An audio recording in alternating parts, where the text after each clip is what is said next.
Hello friends, स्वागत है आपका मेरे यूट्यूब चैनल में विद लवी में। मैं लवी चौहान आज आप लोगों के लिए लेकर आई हूँ डिविजिबिलिटी रूल। आज मैं आप लोगों को डिविजिबिलिटी रूल के बारे में पढ़ाऊंगी। ठीक है, तो ये डिविजिबिलिटी रूल होता क्या है, आप संख्याओं को देखते ही पता लगा सकते हैं कि कौन सी संख्या कौन से नंबर से डिवाइड होने वाली है। ठीक है, तो सबसे पहले हम 2 का विभाज्यता का नियम पढ़ेंगे, डिविजिबिलिटी रूल ऑफ 2। ठीक है, 2 का डिविजिबिलिटी रूल पढ़ेंगे। तो कोई भी संख्या 2 से कब बढ़ती है, जब उसकी इकाई का अंक 0, 2, 4, 6, 8 दे रखा हो तो वो संख्या हमारी क्या होगी, 2 से कटेगी। जैसे मैं एग्जांपल में दे दूं, ये क्या है, यूनिट डिजिट है। यूनिट डिजिट मतलब इकाई का अंक है, ये इकाई के अंक हैं संख्याओं के। अगर किसी भी संख्या का इकाई का अंक 0, 2, 4, 6, 8 हो तो वो संख्या किससे कटेगी, हमारी 2 से कटेगी। इतना समझ में आ गया। मैं एग्जांपल में आपको समझा देती हूँ। जैसे एग्जांपल है आपका, जैसे एग्जांपल है 9, 2, 4, 6। ठीक है, तो यहाँ पे क्या है, अब मैं आपसे कहूँ क्या ये संख्या 2 से कट रही है, तो आपको क्या करना है, सिर्फ आपको इकाई का अंक देखना है। यहाँ पे इकाई का अंक क्या है, 6 है। यहाँ पे इकाई का अंक क्या है, 6 है, तो ये संख्या किससे कटेगी, 2 से कट जाएगी। अगर यही एग्जाम्पल में आपको यहाँ पे मैं लिख दूँ यहाँ पे 9। ठीक है, तो अब बताइए क्या ये नंबर, क्या ये जो संख्या दे रखी है, क्या ये 2 से कट जाएगी, क्या ये 2 से पूरी तरह से कट जाएगी, नहीं, क्योंकि यहाँ पे इकाई का अंक कितना दे रखा है, 9 दे रखा है। तो 2 से संख्या तभी कटेगी जब इकाई का अंक 0, 2, 4, 6 या 8 दे रखा हो, तो वो संख्या किससे कटेगी, 2 से कटेगी। जैसे ये संख्या 2 से नहीं कटेगी। दूसरा एग्जाम्पल मैं यहाँ पे लेती हूँ 8, 5, 9, 0, 6, यहाँ पे ले लो 8। ठीक है, तो आपको यहाँ पे क्या करना है, पीछे का सिर्फ इकाई का अंक देखना है, यूनिट डिजिट देखनी है आपको, और कुछ भी आगे के नंबर से हमें कोई भी लेना देना नहीं है। सिर्फ आपको क्या करना है, इकाई का अंक देखना है। यहाँ पे क्या है, 8 है, तो ये संख्या हमारी क्या होगी, 2 से डिवाइड होगी। इतना समझ में आया कि 2 से संख्या कब कटती है, जब उसकी इकाई का अंक 0, 2, 4, 6 या 8 दे रखा हो, तो संख्या हमारी क्या होगी, 2 से कटेगी। इतना समझ में आया। अब हम सीखते हैं 3 का डिविजिबिलिटी रूल। ठीक है, 3 का विभाज्यता का नियम पढ़ेंगे हम कि 3 से संख्या हमारी कब बढ़ती है। ठीक है, डिविजिबिलिटी रूल।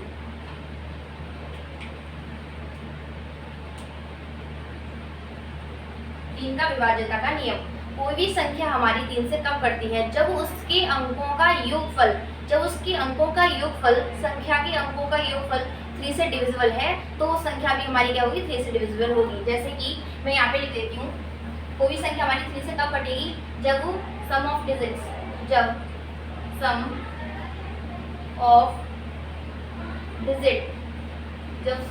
डिजिट हमारी क्या होगी, 3 से डिविजिबल होगी, तो वो संख्या हमारी क्या होगी, 3 से कटेगी। इतना समझ में आ गया। अंकों का योगफल क्या होना चाहिए, 3 से कटना चाहिए। मैं यहाँ पे एग्जांपल ले लेती हूँ 9, 5। ठीक है, ये वाला एग्जांपल लिया मैंने।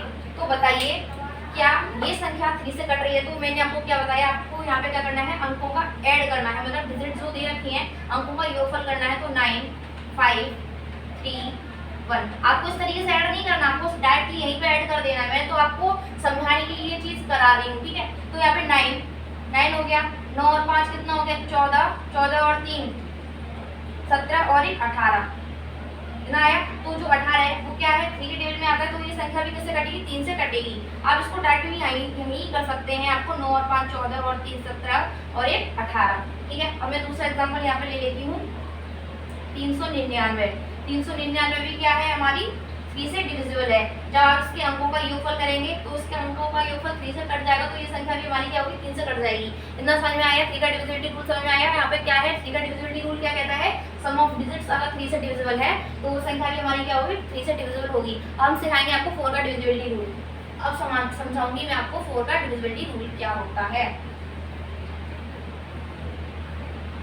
अब पढ़ेंगे हम 4 का विभाज्यता का नियम, कि कोई भी संख्या हमारी 4 से कब कटती है, जब लास्ट की हमारी 2 डिजिट हमारी क्या होगी, लास्ट की 2 डिजिट अगर 4 से डिविजिबल है तो वो संख्या पूरी की पूरी हमारी क्या होगी, 4 से डिविजिबल हो जाएगी। जैसे कि मैं एग्जांपल यहाँ पे ले लेती हूँ 9, 0, 0, 8 ले लिया। ठीक है, और मैं सिर्फ यहाँ पे क्या है, लास्ट की 2 डिजिट देखनी है, क्या ये 4 से डिविजिबल है, हाँ तो ये 4 से डिविजिबल है, तो इस पूरी की पूरी संख्या हमारी क्या हो जाएगी, 4 से डिविजिबल हो जाएगी।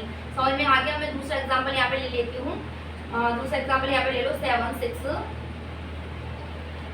यहाँ पे ये वाला एग्जांपल ले लिया मैंने, ठीक है। तो आपको क्या करना है, लास्ट की सिर्फ 2 डिजिट देखनी है, लास्ट की 2 डिजिट देखनी है आपको। तो लास्ट की 2 डिजिट क्या है 32, तो जो 32 है वो 4 से डिविजिबल है, तो ये पूरी की पूरी संख्या भी क्या हो जाएगी मेरी 4 से डिविजिबल हो जाएगी। अब मैं आपको समझाऊंगी 5 का डिविजिबिलिटी रूल। कोई संख्या हमारी 5 से तब कटती है जब उसके इकाई का अंक, जब उसके इकाई का अंक मतलब यूनिट डिजिट आपको कितनी दे रखी हो, जब आपको यूनिट डिजिट 5 या 0 दे रखी होगी तभी क्या होगा, वो नंबर 5 से डिविजिबल होगा। मतलब इकाई का अंक, किसी भी संख्या का अगर इकाई का अंक 0 और 5 दे रखा है तो वो संख्या क्या होगी 5 से डिविजिबल होगी। जैसे मैं यहाँ पे एग्जांपल आपको दे देती हूँ, एग्जांपल जैसे मैंने आपको यहाँ पे एग्जांपल दे दिया 4, कुछ भी ले लो 4 9 7 0, ये वाला एग्जांपल है। तो यहाँ पे इकाई का अंक क्या है 0 है, तो ये संख्या भी हमारी क्या होगी 5 से डिविजिबल होगी। यहाँ पे ले लो 9 8 6 3 5 ले लो, यहाँ पे 5 है तो ये संख्या की मेरी क्या होगी 5 से डिविजिबल होगी। अगर यहाँ पे 5 ना होके यहाँ पे 8 दे दिया तो ये क्या होगा, यहाँ पे 8 है तो ये संख्या हमारी क्या होगी 5 से डिविजिबल नहीं होगी। इतना समझ में आया 5 का डिविजिबिलिटी रूल समझ में आया। अब मैं आपको समझाऊंगी 6 का डिविजिबिलिटी रूल। तो 6 का विभाज्यता का नियम क्या कहता है, कोई संख्या हमारी 6 से तब कटती है जब वो संख्या 2 और 3 से दोनों से कट रही होगी। जब वो संख्या 2 और 3 दोनों से कट रही होगी तो वो संख्या हमारी क्या होगी 6 से भी डिविजिबल होगी, मतलब 6 से भी कटेगी। जैसे मैं एग्जांपल यहाँ पे ले लेती हूँ, एग्जांपल ले लेती हूँ मैं यहाँ पर, जैसे मैंने एग्जांपल ले लिया यहाँ पर 3084, ठीक है 3084। मैंने आपसे क्या कहा, कोई भी संख्या 6 से तब कटती है जब वो संख्या 2 और 3 दोनों से कट रही होगी, तो वो संख्या किससे कटेगी 6 से भी हमारी कट जाएगी। जैसे मैंने आपको यहाँ पे एग्जांपल दे दिया। तो अब आपको ये बताना है क्या ये संख्या 6 से डिविजिबल है या नहीं है, मतलब 6 का इसमें पूरा भाग जा रहा है या नहीं जा रहा है। तो आप कैसे पता लगाएंगे, पहले हम ये देखेंगे क्या ये संख्या 2 और 3 दोनों से कट रही है या नहीं। तो ये संख्या 2 से तो कट रही है, क्यों, क्योंकि यहाँ पे इकाई का अंक क्या है 4 दे रखा है। इतना समझ में आया। अब हम ये देखेंगे क्या ये संख्या 3 से कट रही है, तो 3 से कटने के लिए इसका डिविजिबिलिटी रूल क्या कहता है, sum of digits, sum of digit क्या होनी चाहिए 3 से डिविजिबल होनी चाहिए। तो वो नंबर भी क्या होगा 3 से डिविजिबल होगा। जैसे यहाँ पे क्या है, इसके अंकों का योगफल करो, 3 और 8 कितना हो गया 12 हो गया पूरा, 8 और 4 12, 12 और 3 15 हो गया। तो जो 15 आ रहा है ये 3 से डिविजिबल है, तो ये क्या है, ये जो पूरा नंबर है वो 6 से डिविजिबल होगा या नहीं होगा। तो 6 का डिविजिबिलिटी रूल समझ में आएगा। अगर कोई भी संख्या है वो 2 और 3 दोनों से कट रही है तो वो संख्या 6 से भी कटेगी। अब मैं आपको पढ़ाने वाली हूँ 7 का डिविजिबिलिटी रूल, 7 का विभाज्यता का नियम आज मैं आपको पढ़ाऊंगी। तो 7 का विभाज्यता का नियम क्या कहता है, 7 से कोई संख्या तब कटती है जब उसकी हम क्या करते हैं, इकाई का अंक मतलब यूनिट डिजिट को हम क्या करते हैं, यूनिट डिजिट को हम क्या करते हैं 2 से मल्टीप्लाई करते हैं, और जो रिमेनिंग नंबर होता है, जो हमारा रिमेनिंग नंबर होता है उसमें से हम इसको माइनस कर देते हैं। जैसे एग्जांपल में समझ लीजिए आप, जैसे मैं एग्जांपल में आपको समझा रही हूँ। एग्जांपल है 133। मैंने आपसे क्या कहा था, जो यूनिट डिजिट है, जो इकाई का अंक है, उसको आपको क्या करना है डबल करना है। तो हम इसको डबल करेंगे तो हमारा हो जाएगा 6 हो जाएगा, इसको हम डबल करेंगे तो हमारा 6 हो जाएगा। और मैंने क्या कहा, इसको डबल करने के बाद जो हमारा रिमेनिंग जो नंबर बचता है उसमें से जो आता है मल्टीप्लाई करने को, उसमें से उसको माइनस कर देते हैं। तो रिमेनिंग नंबर में से उसको माइनस करेंगे तो 13 में से हमारा 6 गया तो कितना आएगा 7 आ गया। तो माइनस करने पर हमारा या तो 0 आएगा या हमारा कितना आएगा 7 आएगा, या 7 के हमारे मल्टीपल्स आएंगे।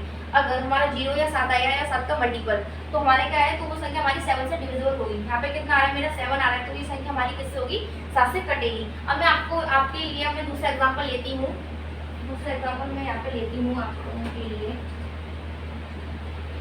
दूसरा एग्जाम्पल मैंने लिया 1071, ये वाला एग्जाम्पल लिया मैंने। अब आपको क्या करना है, 1 का डबल करेंगे कितना होगा 2 को इसमें से हम माइनस करेंगे 105 आ गया। अभी हमें समझ में नहीं आ रहा कि ये संख्या 7 से कट रही है या नहीं कट रही है, तो अभी आपको फिर से वही रिपीट करना है। इसका डबल करेंगे हम तो इसका डबल हो जाएगा 10, इसका हम डबल करेंगे तो कितना हो गया 10 को हम रिमेनिंग नंबर में से माइनस करेंगे तो हमारा कितना आ रहा 0। तो ये संख्या भी हमारी क्या होगी, जो 1071 जो नंबर है वो क्या होगा 7 से डिविजिबल होगा। इतना समझ में आया। अब मैं आपको पढ़ाऊंगी 8 का डिविजिबिलिटी रूल। 8 का डिविजिबिलिटी रूल क्या होता है, लास्ट की थ्री डिजिट, अगर थ्री डिजिट 8 से डिविजिबल है तो वो संख्या हमारी किससे कटेगी, 8 से कट जाएगी। ठीक है, एग्जाम्पल अभी समझाती हूँ आपको मैं।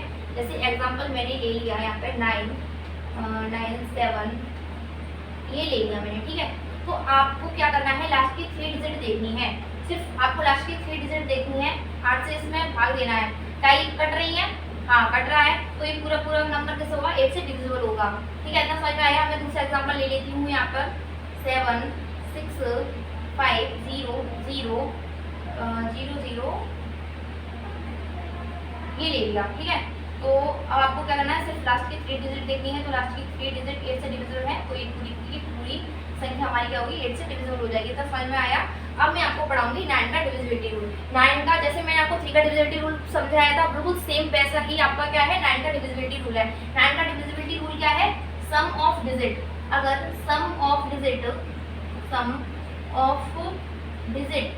अगर आपकी 9 से डिविजिबल है तो वो संख्या हमारी किससे डिविजिबल होगी, 9 से डिविजिबल होगी। जैसे मैं एग्जांपल आपको यहाँ पे दे देती हूँ। ठीक है, ये वाला एग्जांपल दे दिया मैंने, ये वाला एग्जांपल। तो आपको यहाँ पे क्या करोगी, इसके अंकों को जोड़ोगी। 3 और 3 6 3 9, तो इसके अंकों का योगफल मेरा 9 आ रहा है, तो 9 कट रहा है 9 से, तो ये संख्या भी मेरी किससे कट जाएगी, 9 से कट जाएगी। अब दूसरा एग्जांपल ले लो, वाला एग्जांपल ले लिया मैंने। ठीक है, ये वाला एग्जांपल ले लिया। तो आपको क्या करना है, इसके अंकों को ऐड करना है। 5 और 3 8 और 1 9 और 0 9। ठीक है, तो ये संख्या भी क्या होगी, मेरी 9 से कट जाएगी। इतना समझ में आया। जैसे आपको मैंने 3 का समझाया था, बिल्कुल सेम ऐसे ही आपका 9 का है। अब मैं आपको पढ़ाऊंगी 10 का विभाज्यता का नियम। तो 10 की संख्या तब कटती है जब उसकी इकाई का अंक 0 दे रखा हो। ठीक है, तो इकाई का अंक क्या दे रखा हो, 0 दे रखा हो। तो यहाँ पे जैसे मैं एग्जाम्पल में समझा देती हूँ। एग्जाम्पल 10 का विभाज्यता का नियम क्या कहता है, जब उसकी इकाई का अंक 0 हो। एग्जाम्पल है यहाँ पर 8 4 5 6 7। अब मैं आपसे कहूँ क्या ये संख्या 10 से विभाज्य है, तो नहीं, क्योंकि यहाँ पे इकाई का क्या नहीं है, 0 नहीं है। अब मैं यहाँ पे दूसरा नंबर ले लेती हूँ 9084, यहाँ पे 00 लगा दिया मैंने, तो ये संख्या क्या है, मेरी 10 से विभाज्य होगी। दूसरा एग्जाम्पल समझ लीजिए,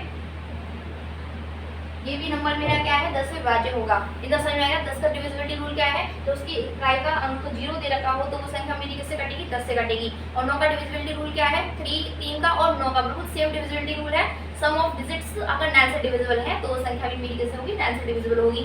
अगर सम ऑफ डिजिट्स अगर 3 से डिविजिबल है तो वो नंबर मेरा किससे होगा, 3 से डिविजिबल होगा। और 2 का 4 का और 8 का आपको पता है, समझ में आया या नहीं। 2 का क्या है, सिर्फ हमें लास्ट की फर्स्ट डिजिट देखनी है, मतलब लास्ट की 1 डिजिट देखनी है। अगर लास्ट की 1 डिजिट मतलब लास्ट की अगर 1 डिजिट 2 से डिविजिबल है तो वो संख्या 2 से कटेगी। तो और 4 के उसमें क्या है, 4 का डिविजिबिलिटी रूल क्या कहता है, लास्ट की 2 डिजिट। इसमें हम क्या देखते हैं, लास्ट की 2 डिजिट देखते हैं। और 8 के विभाज्यता के नियम में, 8 के विभाज्यता के नियम में हम क्या देखते हैं, लास्ट की 3 डिजिट देखते हैं। ऐसे ही 16 के मतलब 16 का विभाज्यता का नियम क्या कहता है, लास्ट की यहाँ पे बताओ कितनी डिजिट हो जाएगी, लास्ट की 4 डिजिट। लास्ट की अगर 4 डिजिट अगर 16 से डिविजिबल है तो वो क्या हो जाएगी, तो वो नंबर भी 16 से डिविजिबल हो जाएगा। इतना समझ में आया या नहीं। अब मैं आपको लेके चलती हूँ क्या के डिविजिबिलिटी रूल की तरफ। ठीक है, तो कोई संख्या 11 से तब कटती है, कोई भी संख्या 11 से तब कटती है जब उसके विषम अंकों के स्थानों के योगफल में से हम सम अंकों के स्थानों के योगफल को घटाते हैं। अगर घटाने में हमारा 0 या 11 का कोई भी मल्टीपल आया तो वो संख्या हमारी क्या होगी, 11 से कट जाएगी। अब मैं एग्जांपल आपको समझाती हूँ। एग्जांपल यहाँ पे एग्जांपल में ले लेती हूँ 1331 ले लिया मैंने। ठीक है, इतना 1331।